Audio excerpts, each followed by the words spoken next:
So hello guys, চলে এসেছি আমরা নতুন একটা ভিডিও নিয়ে। তো আজকের ভিডিওতে আমরা যে বিষয়টাকে নিয়ে আলোচনা করব সেটা হচ্ছে হোয়াট ইজ গ্রিমস ল। তোমরা প্রায় দেখবে এই গ্রিমস ল সম্পর্কে শুনেই থাকবে। এটা কি দাদা, একটু বুঝিয়ে দাও। চলো আজকে একসাথে মিলে আমরা সবাই মিলে একসাথে বুঝি যে গ্রিমস ল কাকে বলে।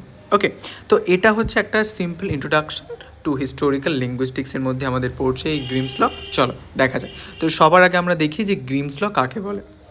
ওকে দেখো, Grimm's law explains how consonant sounds change from proto Indo European to Germanic languages. মানে কীভাবে কনসোনেন্ট সাউন্ডসগুলো, কনসোনেন্ট মানে তোমরা জানো কোন কোনগুলো, সো সেই কনসোনেন্ট সাউন্ডসগুলো কীভাবে প্রোটো ইন্ডো ইউরোপিয়ান থেকে জার্মানিক ল্যাঙ্গুয়েজে কেমনভাবে কনভার্ট হচ্ছে, কেমনভাবে পরিবর্তন হচ্ছে, সেটাই হচ্ছে গ্রিমস ল।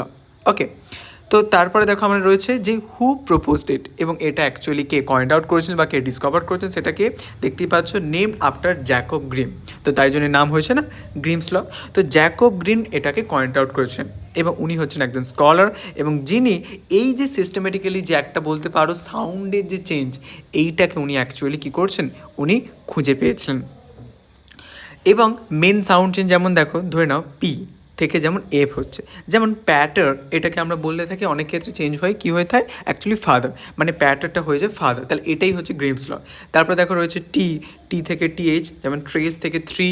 ওকে, তারপরে কে থেকে এইচ, যেমন হচ্ছে কার্নিউ থেকে হর্ন। ওকে, তো এইটাই হচ্ছে বলতে পারো সাউন্ড চেঞ্জ। ওকে, তারপর দেখো আমাদের সেকেন্ড চেঞ্জ, যেমন বিটা অনেক ক্ষেত্রে আবার পি হয়ে যায়, ডিটা থেকে আমাদের টি হয়ে যায়, জিটা থেকে আবার কে হয়ে যায়, এইভাবে। ঠিক আছে, তারপরে থার্ড চেঞ্জ আমরা দেখতে পাই, বিএইচ থেকে অ্যাকচুয়ালি বি চলে আসে, ডিএইচ থেকে ডি, আবার জিএইচ থেকে জি চলে আসে। ঠিক আছে, তো এইগুলো হচ্ছে বলতে পারো অ্যাকচুয়ালি সাউন্ডের এরকমভাবে প্রোনাউন্সিয়েশনের চেঞ্জিং আমরা দেখতে পাচ্ছি। ল্যাটিন প্যাটার্ন, যেটা দেখো অ্যাকচুয়ালি কী বলা হচ্ছে, ইংলিশে ফাদার। আচ্ছা, ল্যাটিনে ট্রেস, যেটা ইংলিশে হয়ে যায় থ্রি। তারপর ল্যাটিনে কার্নিউ, যেটা ইংলিশে হয়ে যাচ্ছে হর্ন। ওকে, তো এই হচ্ছে আমাদের বলতে পারো গ্রিমস ল। এবং এটার কি গুরুত্ব রয়েছে, এটা লিঙ্গুইস্টে একটা ট্রেসটাকে বুঝতে সহায়তা করে, যে কি একটা রিলেশনশিপকে বুঝতে সহায়তা করে। কিসের রিলেশনশিপ, যে জার্মানিক এবং ইন্দো ইউরোপিয়ান ল্যাঙ্গুয়েজের মধ্যে যে সম্পর্ক, সেই সম্পর্কটা বুঝতে সহায়তা করে এই গ্রিমস ল। ঠিক আছে, তাই জন্য বুঝতে পারছো না যে কেমন করে কার্নিউ থেকে হর্ন হচ্ছে, তারপর হচ্ছে ট্রেস থেকে থ্রি হচ্ছে, তাই না, এরকম হচ্ছে ব্যাপার। ওকে, সামারি বলতে গেলে যে গ্রিমস ল শো দেখায় আমাদেরকে regular and predictable sound changes, যে রেগুলার এবং প্রেডিক্টেবল কিছু সাউন্ড চেঞ্জেস দেখায় ইন ল্যাঙ্গুয়েজ হিস্ট্রি এবং আমাদের ল্যাঙ্গুয়েজের ইতিহাসে। ঠিক আছে, থ্যাংক ইউ সবাইকে। ওকে, সবাই মন দিয়ে পড়তে থাকো, আর যদি কারো কোথাও কোনো কোয়েশ্চেন বা কোয়ারি থাকে অবশ্যই তোমরা কমেন্ট সেকশানে জানাতে পারো।